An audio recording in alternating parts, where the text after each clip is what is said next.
प्यारे बच्चों कैसे आप सब ठीक हैं। उम्मीद है आप सब ठीक होंगे।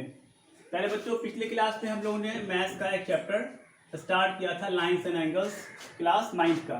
ठीक है, तो आज इसको हम लोग कंटिन्यू कर रहे हैं। आज जो टॉपिक है हम लोग जो पढ़ना है वो है adjacent angle, linear pair, vertically opposite angle, pair of angle और एक्सियम्स एंड थ्योरम्स के बारे में हम लोग पढ़ेंगे।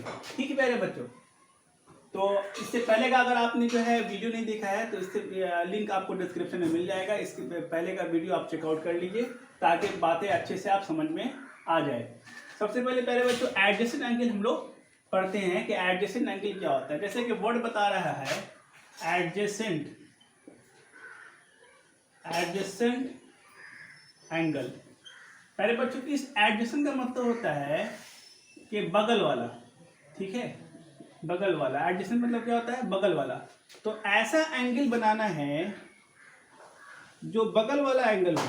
ठीक है, सपोज दैट यहाँ हमने दो एंगल बना दिया। ठीक है, ये हमारा O है, ये A है, B और C। पहले बच्चों एंगल को दिखाने के लिए आपको नेमिंग करना, नाम दिखाना बहुत ज़रूरी है। ठीक है, उसी से आप पता लगा सकते हैं कि ये एंगल है कि नहीं है। पहले बच्चों ये जो हमारा एंगल है एंगल AOB, एंगल AOB को हम लोग एंगल 1 मान लेते हैं। ठीक है, और एंगल BOC को हम लोग एंगल 2 मान लेते हैं। ठीक है, तो प्यारे बच्चों एंगल 1 का जो एडजेसेंट एंगल होगा वो एंगल 2 होगा। उसी तरह से एंगल 2 का जो एडजेसेंट एंगल होगा वो एंगल 1 होगा।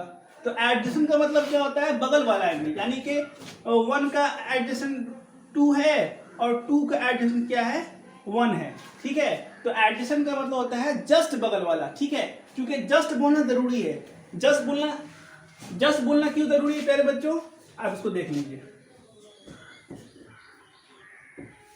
क्योंकि अगर सपोज दैट कि हम इतना सारा एंगल ले लिया, सपोज दैट कि ये हमारा O है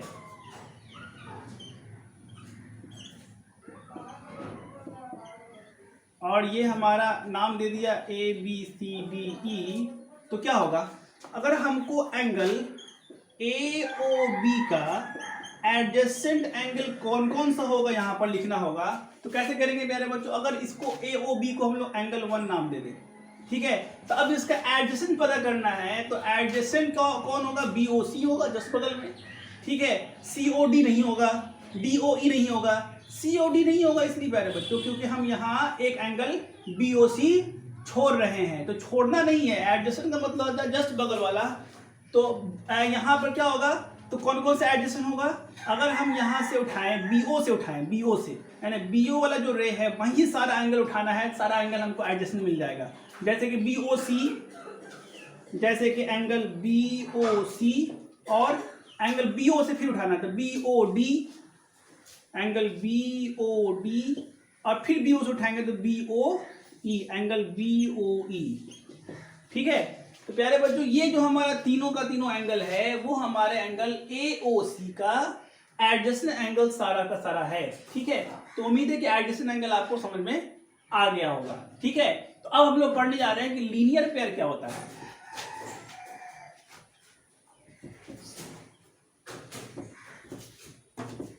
पहले बच्चों लीनियर पेयर के बारे में हम लोग समझते हैं। पहले बच्चों लीनियर का मतलब होता है सीधा लाइन, स्ट्रेट लाइन। अब पेयर का मतलब तो हम जानते ही हैं क्या होता है? जोड़ा होता है। ठीक है, तो ऐसा दो एंगल जिन दोनों का सम स्ट्रेट एंगल के बराबर हो जाए उसको हम क्या कहेंगे प्यारे बच्चों? उसको हम कहेंगे लीनियर पेयर। ठीक है, सपोज दैट कि ये हमारा एक स्ट्रेट एंगल है। स्ट्रेट एंगल मीन्स दैट ये 180 डिग्री होगा। हमने आपको पढ़ाया था पिछली वीडियो में, टाइप्स ऑफ एंगल्स पढ़ाया था, इसमें हमारा ये लीनियर स्ट्रेट एंगल है 180 डिग्री वाला। ठीक है, अब इसको हम क्या कर रहे हैं? कोई भी एक रे ड्रॉ करके हम इसको दो हिस्सों में बांट रहे हैं, दो एंगल्स में उसको हम डिवाइड कर रहे हैं। ठीक है, तो ये हमारा एंगल 1 हो जाएगा, ये हमारा एंगल 2 हो जाएगा। तो कहता है कि वो दो एंगल लीनियर पेयर कहलाएगा जिन दोनों का सम 180 डिग्री आए। ठीक है, चाहे वो दो एंगल आपका कोई सा भी हो, लेकिन शर्त यह है, कंडीशन यह है कि 180 डिग्री आना चाहिए। सपोज दैट फॉर एग्जांपल के तौर पर अगर हम ले लें कि 2 डिग्री और 178 डिग्री, आप देखिए अगर 178 में 2 जोड़ेंगे तो 180 आ जाएगा। कोई सा भी हो सकता है, 90 हो सकता है, ठीक है, 120 डिग्री और 60 डिग्री हो सकता है, कुछ भी आप ले सकते हैं। कोई भी दो एंगल लेना है ना, पेयर है, क्योंकि यहाँ पर पेयर है, पेयर का मतलब जोड़ा है, यानी कि दो लेना है। कोई भी दो एंगल जिसका सम 180 डिग्री के बराबर होगा तो उस सारे हम क्या कहेंगे, उस सारे हम एंगल को, हम उन दोनों एंगल को क्या कहेंगे, लीनियर पेयर है ना। 180 डिग्री होना शर्त है, जरूरी है, ठीक है। तो लीनियर पेयर की बात प्यारे बच्चों में पढ़ने जा रहे हैं। वर्टिकली अपोजिट एंगल क्या होता है?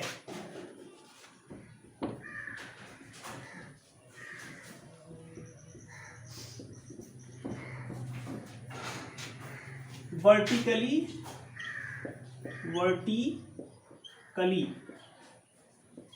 Opposite angles. प्यारे बच्चों पहले इसको समझते हैं कि है क्या। वर्टिकली का मतलब क्या होता है? वर्टिकली का मतलब होता है सीधा, है ना, वर्टिकल डायरेक्शन में बोलते हैं ना, यानी सीधा ऊपर की तरफ।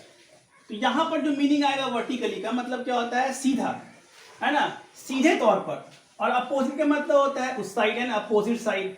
तो ऐसा दो लाइन जो कि आपस में एक दूसरे को क्रॉस करे। बड़े ध्यान से सुनिए प्यारे बच्चों, शर्त क्या है कि दो लाइन होना शर्त है, ठीक है। अगर हम इसको टेढ़ा कर दें तो हमारा ये अपोजिट एंगल जो है हमारा केस नहीं होगा। हमारा केस क्या है, वर्टिकली अपोजिट एंगल के लिए शर्त क्या है कि दो लाइन होना चाहिए। लाइन का मतलब बिल्कुल सीधा लाइन, ठीक है, लाइन तो सीधा ही होता है। तो ये जो अगर दो लाइन एक दूसरे को क्रॉस कर देगा तो ये जो एंगल है जो कि वर्टिकली अपोजिट है, यानी कि वर्टिकल तो है, सीधा तो है, और अपोजिट भी है, एक दूसरे का अपोजिट है। तो ये जो एंगल होगा प्यारे बच्चों क्या होगा, ये हम एंगल हमारा सेम होगा, ठीक है। तो इसको सिंगल लाइन से दिखा दिया, ये इसके सिमिलर होगा, ये इसके जो है इक्वल होगा, तो इसको दो जो है एंगल से दिखा दिया ताकि ये दिखाए कि ये सिमिलर है, ये इसके सिमिलर, ये इसके बराबर है, ये इसके बराबर है। मान लीजिए नाम दे देते हैं इसको 1 2 3 और 4 एंगल का नाम दे दे। तो एंगल 1 जो होगा वो एंगल 3 के बराबर होगा और एंगल 2 जो होगा वो एंगल 4 के बराबर होगा। यही हमारा केस किसका है, वर्टिकली अपोजिट एंगल का हमारा केस है, ठीक है। तो प्यारे बच्चों वर्टिकली अपोजिट एंगल जो है, उम्मीद है कि आपको समझ में आया। कंडीशन क्या है इसमें, कंडीशन जो है अप्लाई जो होगा, कंडीशन जो अप्लाई होगा वो ये होगा वर्टिकली के लिए कि पहला होगा there should be two lines, ठीक है। और दूसरा क्या होगा, these two lines must intersect each other. कहता है कि सबसे पहला शर्त क्या है, पहला शर्त प्यारे बच्चों है कि पहला शर्त क्या है कि हमेशा वर्टिकली अपोजिट एंगल बराबर होने के लिए सबसे पहले तो दो लाइन होना चाहिए। अब फिर उसके बाद वो दोनों को दोनों लाइन क्या होने चाहिए, एक दूसरे को इंटरसेक्ट करने चाहिए, एक दूसरे को क्रॉस करने चाहिए। मीन्स दैट सपोज दैट यहाँ दो लाइन तो है लेकिन दो लाइन एक दूसरे को क्रॉस नहीं कर रहा है तो कोई भी एंगल हमारा नहीं मिलेगा, बल्कि एंगल ही नहीं बनेंगे यहाँ पर। तो क्रॉस करना बहुत आवश्यक है, बहुत जरूरी है, ठीक है। तो वर्टिकली अपोजिट एंगल के बाद प्यारे बच्चों लोग पढ़ रहे हैं पेयर ऑफ एंगल, ठीक है।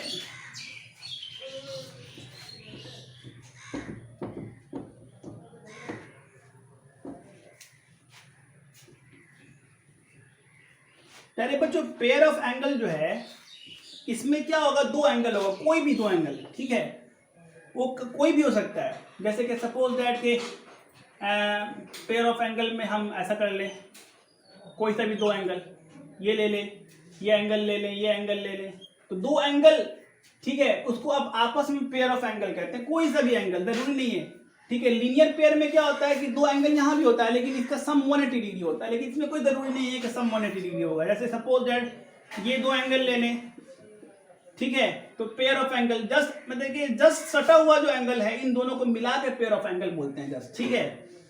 जैसे कि यहाँ पर अगर इसी को हम लोग और कर दें तो पेयर ऑफ एंगल अगर हमको करना है तो इसको अगर नाम देते हैं एंगल का 1 2 3, तो एंगल 1 और एंगल 2 पेयर में है तो इसको पेयर ऑफ एंगल बोलेंगे। फिर एंगल 2 और एंगल 3 पेयर में है तो उसको पेयर ऑफ एंगल बोलेंगे।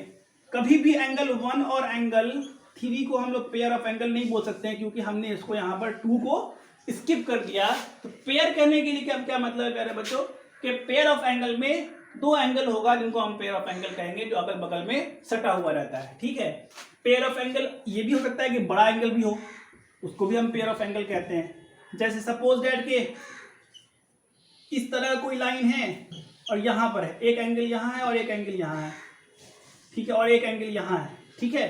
तो इसको अगर हम नाम दे दें तो एंगल 1 और एंगल 2 पेयर हो जाएगा, फिर एंगल 1 और एंगल 3 पेयर हो जाएगा, ठीक है, फिर एंगल 2 और एंगल 3 पेयर हो जाएगा। यहाँ तीनों का तीनों क्या होगा, क्योंकि तीनों का तीनों आप सटा करके बोल सकते हैं, तीनों का तीनों लगातार है, इसलिए आप इसको तीनों का तीनों को आप पेयर में आपस में ले सकते हैं। ठीक है, पेयर ऑफ एंगल हो जाएगा। तो पेयर ऑफ एंगल में प्यारे बच्चों 2 एंगल लेना जरूरी है ना, 3 एंगल को कभी भी हम पेयर ऑफ एंगल नहीं बोल सकते। प्यारे बच्चों अब हम लोग जो समझते हैं वो समझते हैं कि इंटरसेक्टिंग लाइंस और नॉन इंटरसेक्टिंग लाइंस, इस टॉपिक में नहीं लिखा हुआ है लेकिन हम लोगों को पढ़ना है। ठीक है, इंटरसेक्टिंग लाइंस और नॉन इंटरसेक्टिंग लाइंस क्या होता है। ठीक है, इसको हम समझते हैं, पहले समझ लेते हैं इंटरसेक्टिंग लाइंस। ठीक है, 2 लाइन जो आपस में क्रॉस करता हो, 2 लाइन जो आपस में क्रॉस करता हो उसको हम बोलते हैं इंटरसेक्टिंग लाइंस। ठीक है, अब फिर इसी का उल्टा क्या हो जाएगा, non intersecting lines. Non intersecting lines, ठीक है, ऐसा 2 लाइंस जो आपस में कभी भी क्रॉस ना करे। ठीक है, आपस में कभी भी क्रॉस ना करे मींस दैट कि ये नॉन इंटरसेक्टिंग लाइंस होगा, उसको हम लोग पैरेलल लाइंस भी कहते हैं, पैरेलल लाइंस भी कहते हैं, जो आपस में क्रॉस ना करे। पहले बच्चों ये तो साफ दिख रहा है कि ये इंटरसेक्टिंग है, लेकिन एक केस ऐसा भी है कि आपको नहीं दिखेगा साफ साफ कि इंटरसेक्टिंग है, लेकिन वो भी इंटरसेक्टिंग होगा। जैसे कि सपोज दैट कि ये केस हम ले लें, ये दोनों एंगल, ये दोनों लाइंस है, ठीक है, ये इंटरसेक्टिंग है। कैसे, अगर हम इस लाइन को पीछे की तरफ ले जाए, दोनों लाइन को देखिए तो आप देख पा रहे हैं कि अब क्या है, ये क्रॉस कर गया।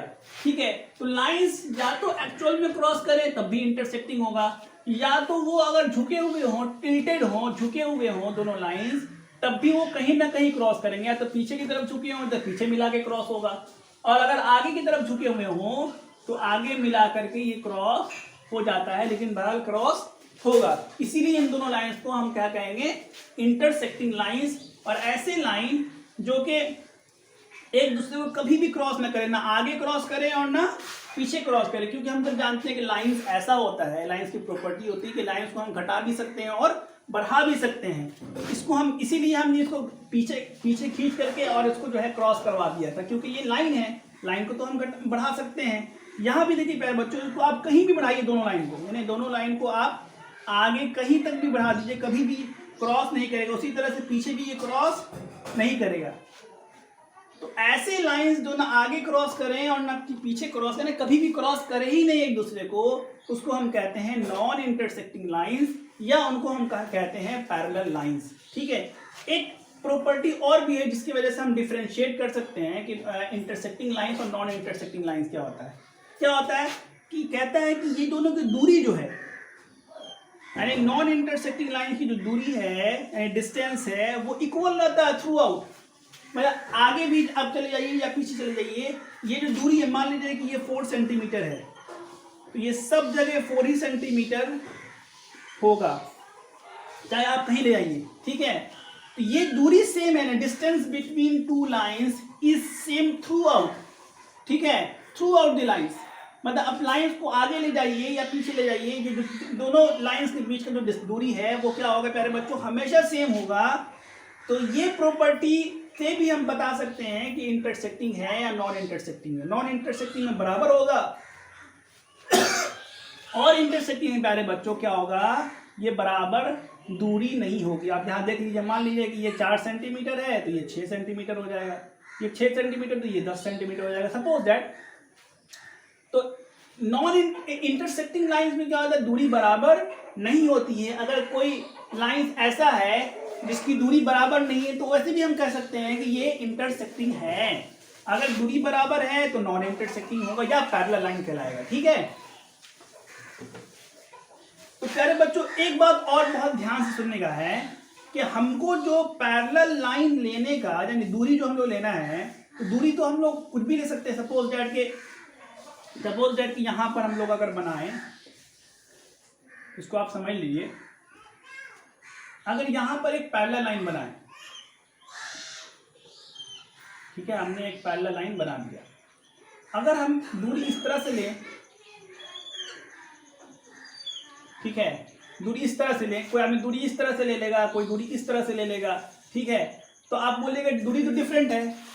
तो प्यारे बच्चों इसमें कंडीशन क्या है, दूरी जो हम लोग लेते हैं वो सबसे शॉर्टेस्ट पाथ लेते हैं, और सबसे शॉर्टेस्ट पाथ वही होगा जो 90 डिग्री वाला होगा, यानी कि ये सब नहीं होगा। ये सब हमारा पैरामीटर दूरी नापने का नहीं होगा। दूरी नापने का जो होगा वो जो 90 डिग्री यानी इस पर भी परपेंडिकुलर हो और इस पर भी परपेंडिकुलर हो। अब देखिए, अब दूरी क्या होगी, सेम होगी। जब हम परपेंडिकुलर ले लेंगे तो दूरी क्या होगी प्यारे बच्चों, सेम होगी। जब भी हम किसी दो लाइन के बीच का दूरी लेते हैं तो सीधा वाला लाइन लेते हैं, ऐसा सीधा कोशिश करते हैं कि वो 90 डिग्री हो जाए दोनों पर, लेकिन इस पर तो आपका 90 डिग्री नहीं होगा। ठीक है, इस पर आपका 90 डिग्री, यही वजह है कि चूंकि 90 डिग्री पे नहीं हो पाता है, इसीलिए दोनों लाइन इंटरसेक्टिंग कहलाता है। ठीक है, और ये चूंकि 90 डिग्री पर बराबर हो जाता है, सारा परपेंडिकुलर अगर लेंगे तो सारा का सारा लाइन बराबर हो जाएगा, इसीलिए हमारा ये कहलाता है नॉन इंटरसेक्टिंग या पैरेलल लाइंस। ठीक है, अब पहले बच्चों एक्सियम्स और थ्योरम के बारे में हम लोग जान लेते हैं कि एक्सियम्स और थ्योरम होता क्या है एक्चुअली। ठीक है, आपने इसके बारे में सुन रखा होगा, नहीं सुना है तो घबराने की बात नहीं है, हम लोग इसको समझ लेंगे अच्छे से। ठीक है, पहले बच्चों सबसे पहले समझते हैं कि एक्सियम, ठीक है, ये जो एक्सियम है प्यारे बच्चों ये प्रूवन है, ये प्रूवन ट्रूथ होता है, यानी ऐसी सच्चाई या ऐसा मैथमेटिक्स का ऐसा रूल जो कि क्या होता है प्यारे बच्चों, प्रूवन होता है, ऑलरेडी प्रूवन है, मतलब ये बात सच है, सत्य बात है। जैसे कि मान लिया जाए कि अर्थ रिवॉल्व्स अराउंड द सन, ठीक है, या moon revolves around the earth, ये क्या है, ये सच्चाई बात है, सबको पता है ना, इसको हम लोगों को प्रूव करने की जरूरत नहीं है। ठीक है, उसको हम कहते हैं एक्सियम्स। ठीक है, मैथ के ऐसे रूल या मैथ के ऐसे स्टेटमेंट्स जो बिल्कुल प्रूवन हो, उसको किसी प्रूफ की जरूरत नहीं पड़ती है, उनको हम कहते हैं एक्सियम्स। क्या कहते हैं, एक्सियम्स। और दूसरा क्या होता है पहले बच्चों, थ्योरम होता है। थ्योरम क्या है, इन एक्सियम्स का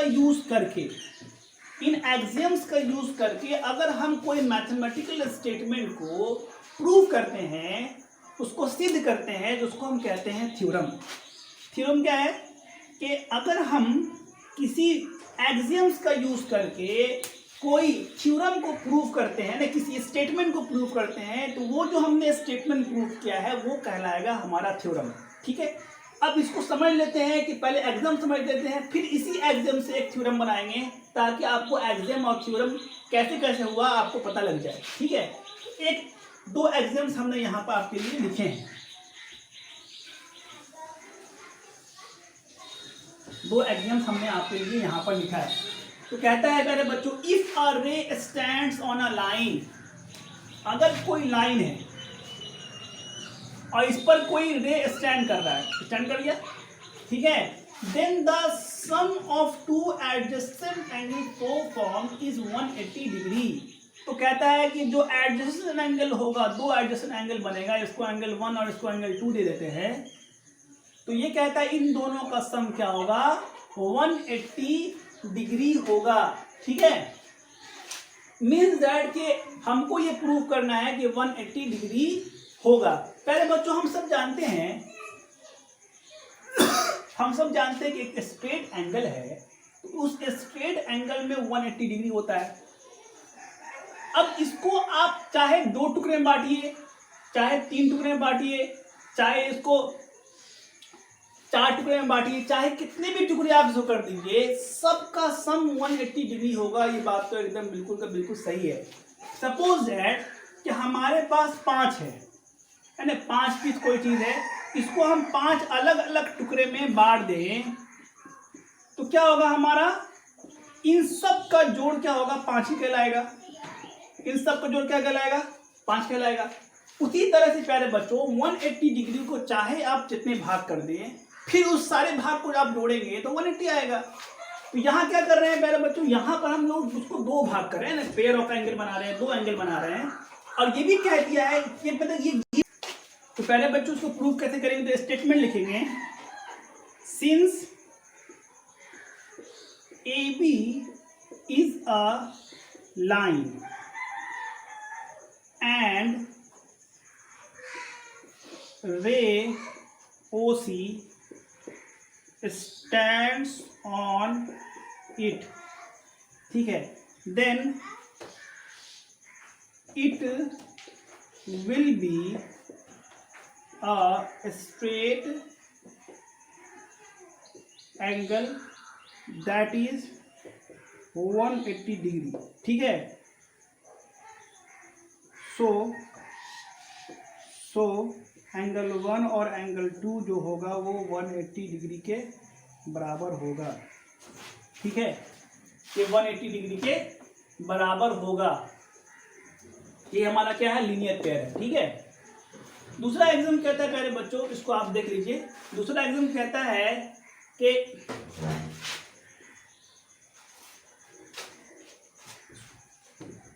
रफ कर दिया जाए।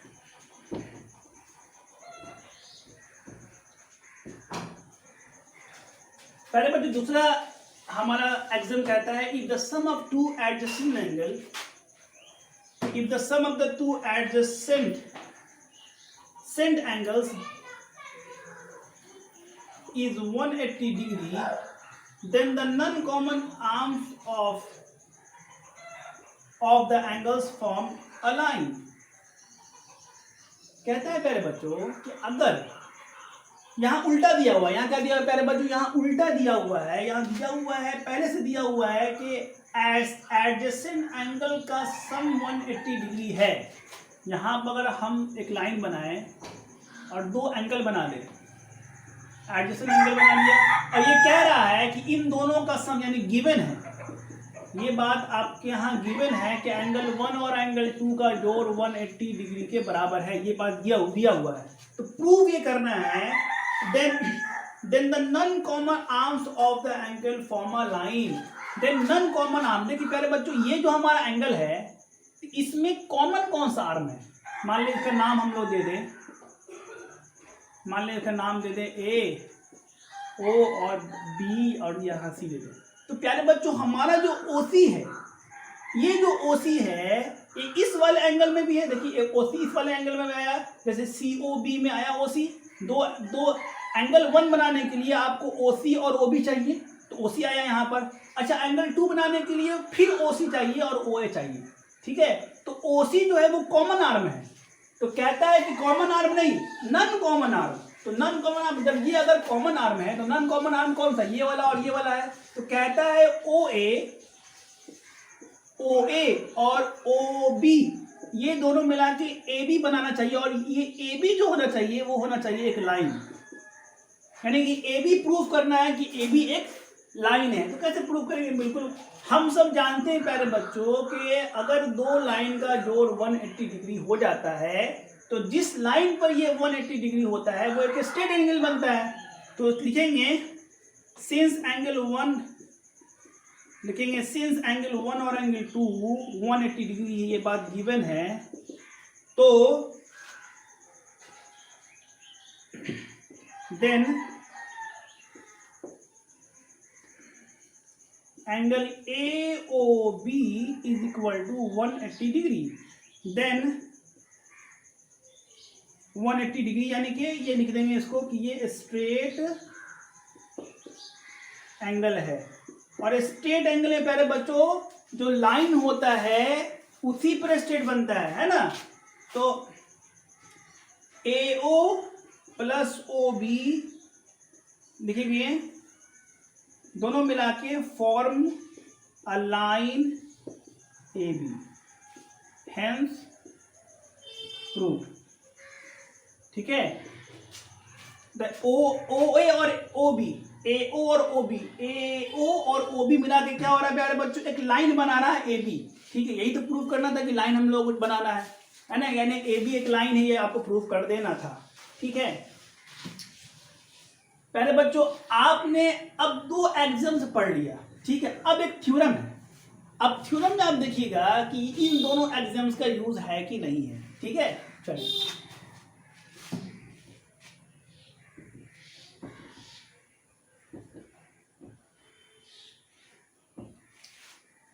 थ्योरम क्या कहता है, थ्योरम कहता है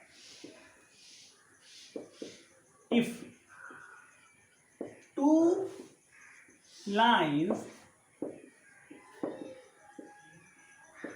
intersect each other,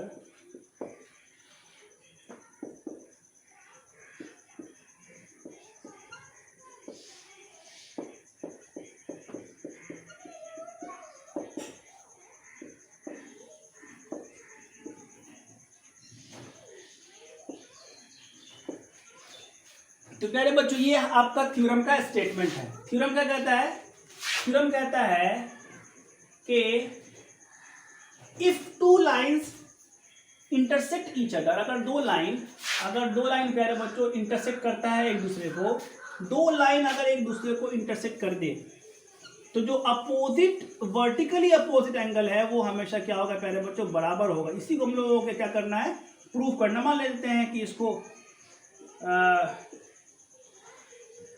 नाम ले लेते हैं, ये हमारा ओ है, ये ए बी और सी और डी है। ठीक है, तो हम लोग इसको लिखेंगे, बनाते हैं, late A angle A O C बराबर 1, angle 1, angle A O D बराबर एंगल 2, उसको एंगल 2 दे देते हैं, और बी ओ डी बराबर एंगल 3, तो इसको एंगल 3 नाम दे देते हैं। फिर एंगल बी ओ सी बराबर एंगल 4, तो इसको एंगल 4 नाम है। तो ये हम लोगों को प्रूव करना है कि एंगल 1 बराबर एंगल 3 और एंगल 2 बराबर एंगल 4, ये हम लोगों को प्रूव करना है। तो पहले बच्चों कैसे प्रूव करेंगे इसको, तो इसी दोनों एक्सिम्स का यूज करके हम लोग इसको सिद्ध करने की कोशिश करेंगे।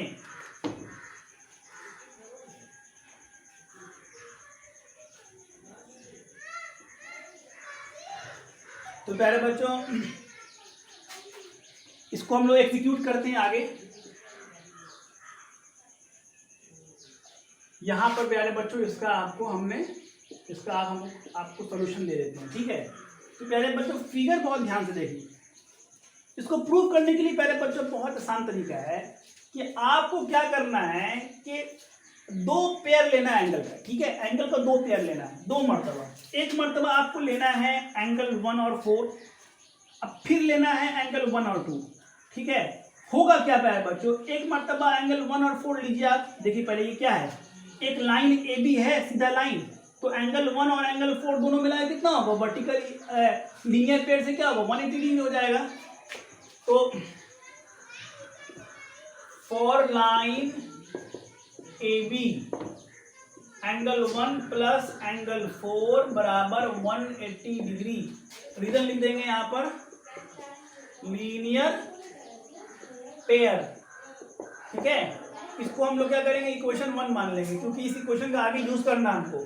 फिर क्या करेंगे, फिर ये वाला लाइन मानेंगे, ये हमारा लाइन सीडी है, तो लिखेंगे for line CD. CD line में क्या होगा, एंगल 1 और एंगल 2 क्या होगा मेरे बच्चों, अगर आप इसको देख लीजिए, सीडी लाइन में क्या होगा, एंगल 1 और एंगल 2 मिला के 180 डिग्री होगा। तो एंगल 1 और एंगल 2 मिला के 180 डिग्री, लीनियर पेयर। ठीक है, इसको क्या करेंगे, इक्वेशन 2 हम लोग ले लेंगे। ठीक है, इसको हम लोग इक्वेशन 2 ले लेंगे, तो लिखेंगे from equation 1 and 2 we get. ठीक है, इक्वेशन और 1 और इक्वेशन 2 से हम लोग क्या मिले पहले बच्चों, इक्वेशन 1 और इक्वेशन 2 में देखिए प्यारे बच्चों कि राइट हैंड साइड जो है हमारा राइट हैंड साइड है वो दोनों का दोनों प्यारे बच्चों बराबर है, ठीक है। यानी 180 यहाँ भी है राइट हैंड साइड में और 180 यहाँ भी है राइट हैंड साइड में। जब प्यारे बच्चों इक्वेशन का एक रूल है कि दो इक्वेशन अगर राइट हैंड साइड बराबर होता है तो उसका लेफ्ट हैंड साइड भी क्या होगा प्यारे बच्चों, ऑलवेज इक्वल होगा। बच्चों कहता है कि अगर दो इक्वेशंस होता है उसका राइट हैंड साइड अगर बराबर है तो लेफ्ट हैंड साइड भी क्या होगा प्यारे बच्चों, बराबर ही होगा, ठीक है। तो यहाँ देखिए राइट हैंड साइड में 180 डिग्री है, राइट हैंड साइड में 180 डिग्री है। तो ये जो हमारा लेफ्ट हैंड साइड है LHS है, यहाँ भी LHS है, ये तो बराबर हो जाएगा। तो यहाँ हम लिखेंगे, ठीक है, यहाँ हम लिखेंगे angle 1 plus angle 4 is equal to angle 1 plus angle 2। तो प्यारे बच्चों यहाँ पे एंगल 1 और एंगल 1 कट आउट हो जाएगा, कैंसिल आउट हो जाएगा, क्योंकि हम बराबर अगर रहता है दोनों साइड, एक ही क्वांटिटी दोनों साइड रहता है इक्वल टू की इस पार और उस पार भी, तो वो कैंसिल आउट हो जाता है।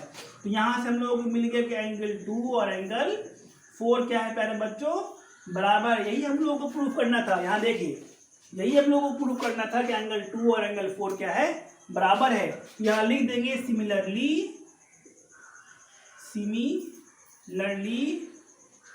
एंगल 1 बराबर एंगल 3। तो ये दोनों का दोनों प्रूफ हो गया। तो हमने यहाँ एक्सियम्स कौन सा यूज किया, आप गेस करिए। यहाँ जो हमने एक्सियम यूज किया प्यारे बच्चों वो वही यूज किया है जो ये कहता है कि पहला वाला जो एक्सियम है ना, if a ray stands on a line then the sum of the two adjacent angles so formed is 180 degree, उसी का यूज किया है। जो लीनियर पेयर आपको जो है एक्सियम में जो है लीनियर पेयर को जो हमने प्रूफ किया था उसी लीनियर पेयर का, यहाँ देखिए लीनियर पेयर है ना, तो एक्सियम से ही आया है ये लीनियर पेयर। तो इस लीनियर पेयर जो है हमारा सिद्ध हो गया था, मतलब ये जो प्रूवन है, लीनियर पेयर पहले से प्रूवन है, एग्जाम में आया है तो प्रूवन है पहले से, उसी प्रूवन चीज का दोनों जगह इस्तेमाल करके यूज करके हमने एक थर्ड चीज को यानी वर्टिकली अपोजिट एंगल को हमने बराबर दिखाया है। तो ये हमारा कहलाएगा थ्योरम। तो एक्सियम्स के यूज कर रहे हैं थ्योरम में, ठीक है। तो एक्सियम्स का यूज करके कोई स्टेटमेंट को, ये ना स्टेटमेंट क्या है हमारा कि वर्टिकली अपोजिट एंगल बराबर होगा, ये थ्योरम है। तो इस थ्योरम को हम लोग प्रूफ किए हैं एक्सियम से, है ना। तो थ्योरम और एक्सियम आपको उम्मीद है कि बात समझ में आ गई होगी। उम्मीद करते हैं कि आपको वीडियो पसंद आ रहा होगा। तो प्यारे बच्चों आज के लिए इतना ही। इसका आगे का टॉपिक जो है क्वेश्चन वगैरह है, तो हम लोग आगे जो है नेक्स्ट वीडियो में इसका हम लोग बनाएंगे, ठीक है। नेक्स्ट वीडियो में हम लोग उसको बनाएंगे।